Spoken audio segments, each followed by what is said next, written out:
Well, that's the music of Erik Deutsch on KSDS Jazz 88.3 and Breaking Jazz. That's the title track from his most recent release, This Was Then. That one released back in July, the Hammer and String label. Erik, the keyboardist for the Black Crowes, and he's long made jazz albums on the side. This is his 9th such effort. And on it, he's joined by Jeff Hill on bass, Tony Mason on drums, Avi Bortnick on guitar, Mike McGinnis on flute, Brian Dry on trombone, and Mauro Rafosco on percussion. Now, we'll get to Erik in just a second. Prior to Erik, though, in that last set we heard from saxophonist Donnie McCaslin, a tune titled Celestial, that the lead single from his forthcoming release, Lullaby for the Lost, due out the end of this month. That will be McCaslin's 14th release as a leader. And we heard the exciting first single from that one titled Celestial. We very much look forward to bringing you many of the selections from McCaslin's new record. It's really, really exciting. In the meantime, we're so lucky to have Erik Deutsch here, and the goal is to discuss his record, the tune we just heard, the title track from his new record, This Was Then. I'm going to play one more tune from that very record, and in the meantime, I'm going to try to coordinate audio with Erik so that we can hear him in full stereo, as it were. So let's go to another track from Erik Deutsch's new one, This Was Then, once again, with Jeff Hill on bass, Tony Mason on drums, Avi Bortnick on guitar, and Brian Dry on trombone. This is Erik Deutsch with Invisible Temples, and it's Breaking Jazz.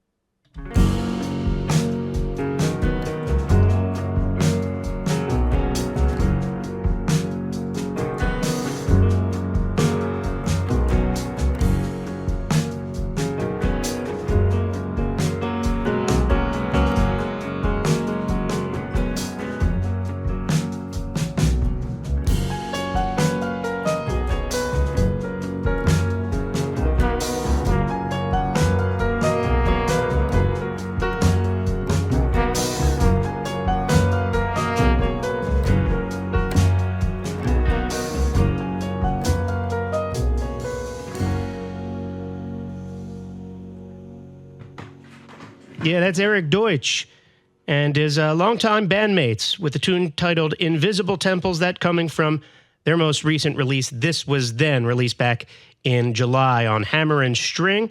Erik Deutsch on piano was his composition as well, Jeff Hill on bass, Tony Mason on drums, Avi Bortnick guitar, Brian Dry on trombone, and prior to that we heard Deutsch as well with the title track from that same recording, This Was Then. And we are lucky enough right now to be joined by the man himself. Maestro, pianist, composer, band leader, also happens to be the keyboardist for the touring rock and roll band, the Black Crowes. But you've long, Erik, made a habit of releasing jazz albums on the side, and what is this? I believe it's your 9th such recording. So congrats on that. You are a productive man, it seems. Hey, thank you very much. Yeah, it's just something I've always done, and I do enjoy working very much in different genres and working for other folks and getting out there on the big stage with people like the Crowes, you know? So that's a great gift and blessing in my career, but doing the music that I do on the side has always been a passion and has, I'd say, grown in its importance in my career. And I'm really happy with how this one came out. Thank you guys for supporting it over there. Absolutely. Appreciate that. Absolutely. Now, we just played Invisible Temples. We can get to that in a second, but the title track to me is perhaps the most interesting one on the entire album, and we played the cut before. I hear so many different strains of different things going on there. From there's like I'm getting like a Dire Straits thing, and then I pick up on like a Mike Stern idea, and then it's this thing that's almost got these distinct movements like a symphonic piece would. It's got a lot of depth and a lot of different textural layers to it. Talk to me about that one, the title track.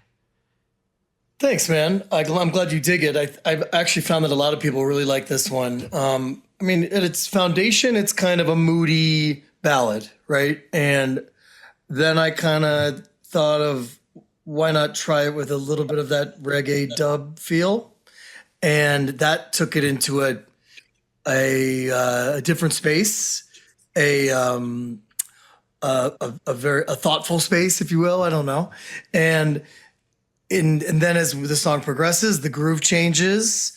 We find ourselves in different spaces. The groove drops out, and there's a little bit of a symphonic moment at the end that brings us back to the top. So I hear what you're saying about the movements, although small movements, they are different. And right. I just think that, like a lot of my music, or most of my music, it's gonna move through different genres, different styles, different grooves. And the more I make music like this, the more I'm okay with that. And I think that my listeners get it more and more. That's a lot of the feedback from this new record, is people are excited and you know, drawn into the different worlds and spaces that this music occupies, and they seem to enjoy it, you know. And I think that when I was younger, I kind of wondered if that would work, if that, you know, if it was too all over the place sometimes, this or that. But in the end, these are the things I want to do with my music. These are the kind of songs that are coming out, and seems to somehow be connected.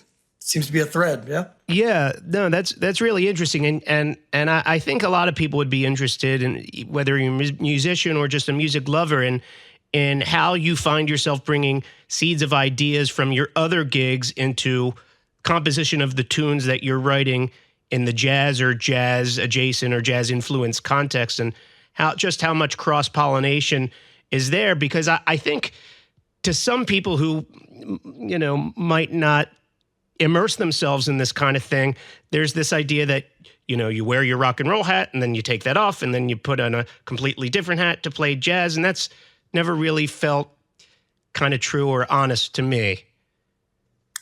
I think you're right about that. It's almost impossible to do that. I don't know that the best musicians who do cross genre, you know, in their careers, I don't know that they would be the kind of guys who separated completely, you know, between genres. In fact, I'm pretty sure that's not the case with all the best ones, you know, because when you think about guys like, let's say, like Jaco Pastorius, you know, who was a jazz phenom, a fusion phenom, if you will, and then dabbling in pop music with Joni Mitchell, Pat Metheny as well. Like, these guys, they weren't changing what they were doing. They were just bringing their sound across those genres. I often think about Jack DeJohnette, the way he plays drums, the way he has played a lot of different music in his career, but always with the same kind of groove. And that's an extreme example. It's like if he's swinging, or he's playing rock, like with Miles Davis, or funk with Miles, or Latin kind of things, it always seemed like the same groove to me. And I think of that example because when you're learning music, especially in jazz school, like college, there's a tendency for musicians to like play bebop, play Latin, play funk, you know, and then the grooves change drastically and the feels change drastically. I don't think that's the way it should be done. And Herbie Hancock's another example of crossing between these genres. Chuck Leavell from the Stones and the Allman Brothers and all the other things that Chuck does. He's a, you know, a model for me. Billy Preston is a model keyboard player that, you know, played with the Beatles and the Stones and played all kinds of soul, funky music in his solo career. Billy played with everybody, you know, I could go down the list, but basically you're totally right. I play with the Black Crowes and I get inspired with them, and I think of ideas, how I could translate that to this group or other projects that I have.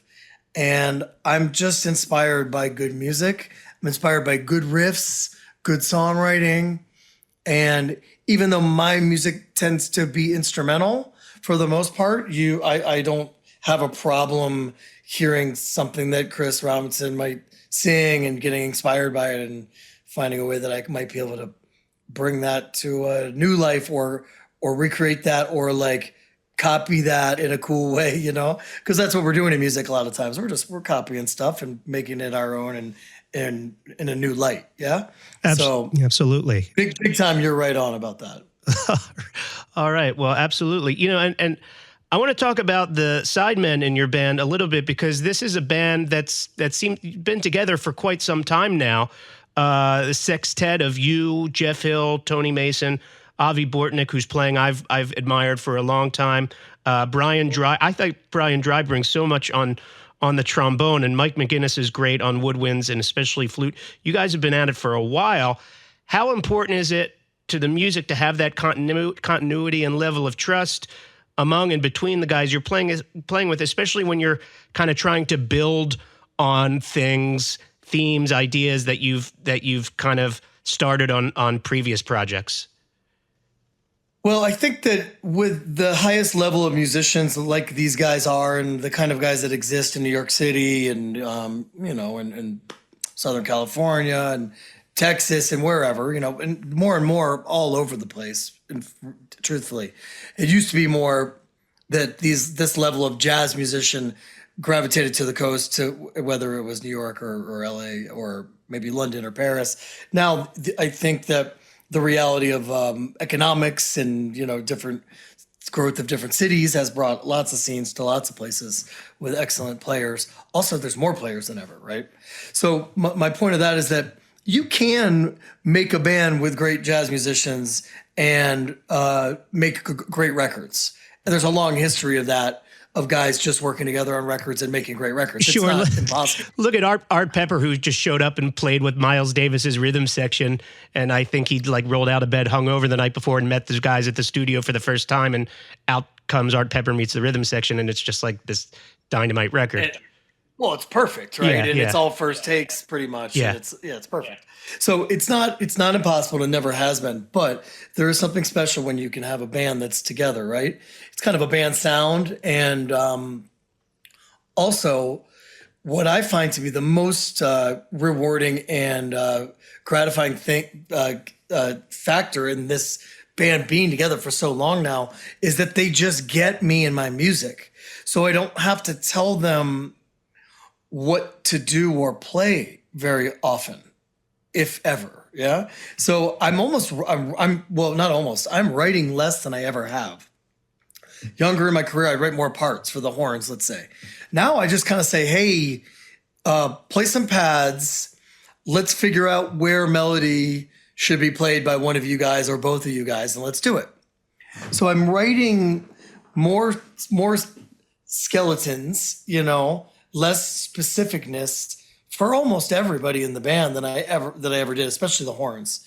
And that's really just feels good, to let these guys come up with their parts. I mean, I've never been someone who pretends that I know the best bass line rather than the bass player, or I know the best horn range for the trombone or the alto flute. In fact, Mike played alto flute on this record. I know very little about that instrument. It's kind of a rare instrument. So we learned together. He borrowed it for the session. We learned together about the range, where it sounded good, where it should be played. And that's just such a rewarding thing. The last two records, La Nuit Blanche and then this one, This Was Then, I just brought the music to the studio without rehearsal. So that gives you an idea of the confidence in this group. I sent them some solo piano demos and the charts, but how much these guys prepared, I'd be surprised if it was a lot. Let's put it that way. And when we got in the studio, just, hey, here's the song. Here's what I'm hearing. Let's try this. What are we doing on the horns? Avi's a guy who always seems to play the right thing. You don't have to tell him much. Jeff is a genius on the bass. Tony Mason and I have just been connected at the hip for nearly 20 years, and since we met in Charlie Hunter's band, and the mutual trust is really something, and that's what you get from a band that sticks together. It's a beautiful thing. I mean, you can feel. I don't know if you can actually pinpoint it, but you can feel it and you can hear it and you can sense it. So it comes through in a sort of ineffable, hard to articulate way, I think. Matt Silver here with you, Breaking Jazz, bringing you the music and musicians of the moment. Jazz as it's being played today here on KSDS Jazz 88.3 in San Diego, jazz88.org all around the world. We're good enough to be joined by pianist and composer and keyboardist for the Black Crowes, who also has made nearly a dozen jazz records as a leader and has a great band behind him, the large majority of those. And this new one, This Was Then, is certainly included in it. Erik, the tune, when I played this record the first time, the tune that hit me immediately, and the other tunes I played where you became... They may have eclipsed this one as I gave it second listens, but this tune was one that stood out to me immediately just because it's so dang beautiful. It's really pretty, and it's called Pretty Pigeon. And talk to me about that one. What do you think of when you hear this one? Because to me, sometimes I just, say to the audience when I'm doing these shows, I just like to play stuff that sounds pretty, that sounds beautiful, and it does. Thanks, man. That's cool. I like that about your approach. If it sounds good, it makes you feel good, then just share it, right? Share it with the world. That song is it's actually a blues, it in a funny way. But I wrote it. I wrote the riff like I start a lot of these songs. So like the opening theme, is kind of what I came up with, and then I recorded it on my voice memo, and then I went back to it a number of months later, maybe a year later. I don't really remember but how long, but as I often do, I go back through my voice memos and I say, hey, that's a cool song, or that's a cool idea. Let's make a song out of that. Made something out of it. And I kind of imagine it kind of in like the Nick Drake world. You know what I mean? That's like my dive into the world of Nick Drake, and kind of a folky, magical space. And my bandmates here in Mexico, because something interesting, I live in Mexico City, so the New York guys record the record, but I probably play more with the Mexico band since I live here now. So I have a great band here that also plays this music live often. And one of the trumpeter, Ron Warburg, he said, hey, this is like blues on the Shire. This is like Hobbit blues. And I said, yeah, okay, that's cool. And, I love that. Well, yeah, I mean, I'm not the hugest Tolkien guy. I'm not like anti, but I am a huge Led Zeppelin guy. And, I get the Hobbit vibe. So I get the Shire vibe. So that's a cool way to think of it. And I just, I made the song, and then I was trying to figure out how to do the improv section in the middle without it sounding frantic. Because the key with the song is it's fast and there's a lot of notes, but I want it to sound chill, and magical. And part of that was the groove and not making it too much of a double time frenzy thing going on. Got to the solos and I said, how do I solo over this thing without it sounding too Latin-y, samba-y? And what I decided was to make it a halftime Pink Floyd kind of moment in the middle. So a lot of times with these songs, I'm looking for energies as the goal. Like, I want this thing to feel magical. I want it to feel relaxed and spacey. And I love spacey sounds. I love sonic, minimalism. So how do you do that with a song with a lot of notes in it? Well, that's what I try to do here. And I think it came out pretty cool. That's great. And I couldn't agree with you more. And you achieved that goal, that sort of atmospheric beauty, because I like to end these shows with something like that. It's a Sunday night show, and I feel like that's the kind of feel you want to close with on a Sunday night show, to make people feel a little bit more assured about going into a work week or whatever. And you've achieved that so well. And I actually used it on previous shows to close, but since I have you here, I'm going to play it for you. And I'm going to thank you for joining us. This has been really, really excellent. And I love your work. We will continue to support it here on Breaking Jazz. And whenever you're in the Southern California area or playing San Diego or anything like that, we hope you'll stop by and visit. And we'll certainly support whatever you're doing there, because we appreciate what you're doing. Thank you, Matt. That's so cool, man. You're a great interviewer. This is a great show. Congratulations. And thanks for the support. It means a lot. I got to get back to San Diego. It's been 10 years, I think. So or maybe more. It's a much better scene than it gets credit for. I'll give you that. And You know, the proximity to LA is great. So if you ever have a gig in LA and you don't have a night booked for the next night or the night before, it's a perfect place to sort of round out a weekend. Sure. I love it. Okay, man. All right, Well, you man. take care. Eric, take care. Okay. Thank you for joining us. This is Erik Deutsch with Jeff Hill on bass, Tony Mason on drums, Avi Bortnick on guitar, and Mike McGinnis on flute. From his latest release, This Was Then, a tune titled Pretty Pigeon, right here on Breaking Jazz. Thank you, brother. Appreciate you, man. Let's do it again. Be well, okay?